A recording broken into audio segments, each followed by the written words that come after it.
Hello everyone. Okay, so this time we've got the, as you can see in the picture, it's the Neo Fighter buggy. This one, this is a surprising kit. This one for the money it cost. So the short story of this one is that during lockdown, like many people, I thought, bugger it, I'm going to get myself a kit to build. Went on Amazon, and this one was on there for £64, including oil shocks, ESC, torque tuned motor, and that's a bargain. That's an absolute bargain. So I thought, yeah, I'll get that because this was my first car back into Tamiya or any remote control car for about 30 years. So I didn't know anything about them. I didn't really do any research. I just thought, that's cheap, looks good, I'll have that. And since then, I realised really what a proper bargain that was. People love these, and I totally understand why, because I do as well. They're really simple car to build, very simple. I mean, they've got the skinny DT-03 chassis, you know, the gearbox, the rear mounted gearbox.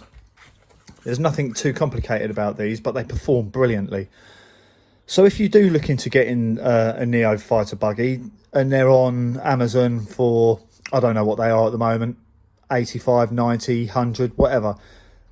If you want to get one, look on there every single day, a couple of times a day preferably, because every now and then you do get a price drop and you just snap it up and that's it. You've got yourself a bargain. Like I say, I got this one, Amazon Prime, £64, delivered the next day with the torque tuned motor, the ESC, and the oil shocks. So absolute bargain.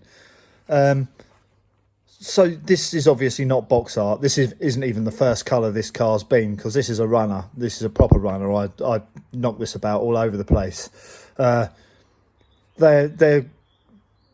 got a kind of a kinship with the Frog. So the original box art, you have a few choices with the decals, but the original box art is two-tone colour, same as the Frog, which it's modelled on, but you can go either way. And the stickers, you can either choose Neo Fighter buggy or Frog, or mix them up, do them whatever. Now because it was my first time building, I didn't want to do the whole two-tone paint job, worrying about messing it up. So I sprayed it purple, which was a nice purple. I think there's remnants of it kicking about here actually, and that was the purple I chose. But being a novice, I chose TS paint instead of PS paint, so it all started chipping off, you know, quite soon actually. After it dried out, it started coming off, but I wasn't too bothered because I was running it.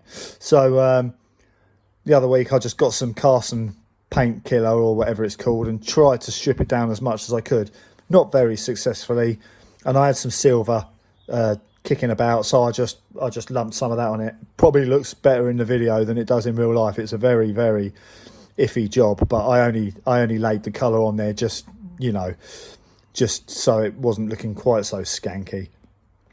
So I've had a few motors in this one.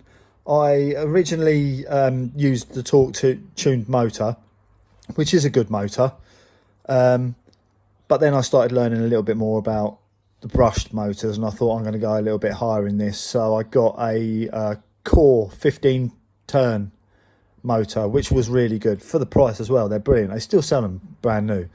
Really good motor. And then I took that out and put it in something else, I think my Fire Dragon, and now I'm running a 17 turn brushed motor in this. Just an AliExpress one, but it's quite a nippy motor. I get good runtime out of it on a normal NIM battery. It's quick, and these handle really well. A lot of people say about sometimes you do get a lot of understeer because the power, they're quite a nippy buggy, sinks at the back, and they're quite long wheelbase, so you do get a bit of understeer, but you can stick some weights in the front or just drive it properly. You know, on and off the throttle to get it round the turns.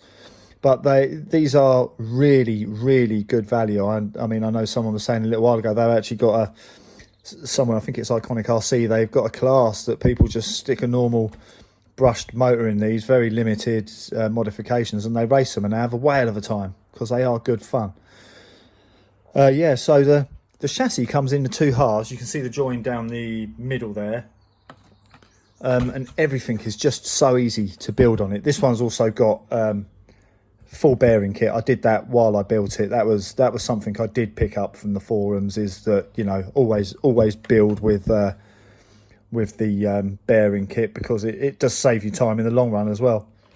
But yeah, this one isn't the prettiest of models, but I love this. This is good fun. It runs smoothly, and you can pretty much dump any motor in it you want, as long as your ESC will handle it, and just let it fly, because they're cheap enough to experiment with. And I've learned a lot from this car.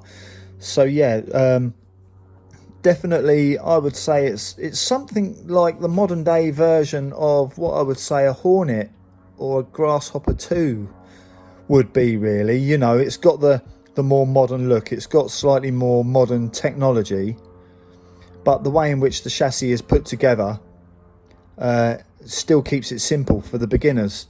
And there's a lot of modifications you can do on these chassis, really good for that.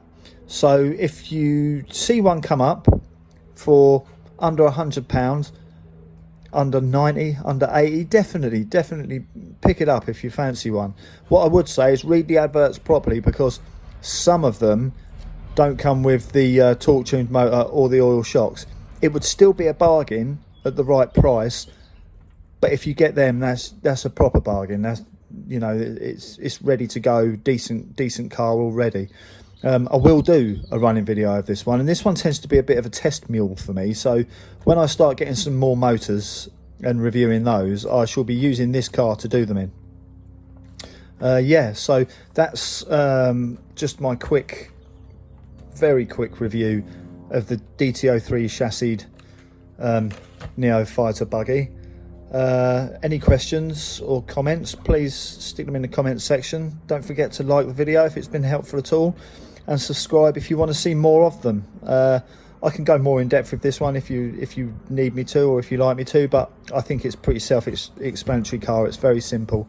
It gets a thumbs up from me.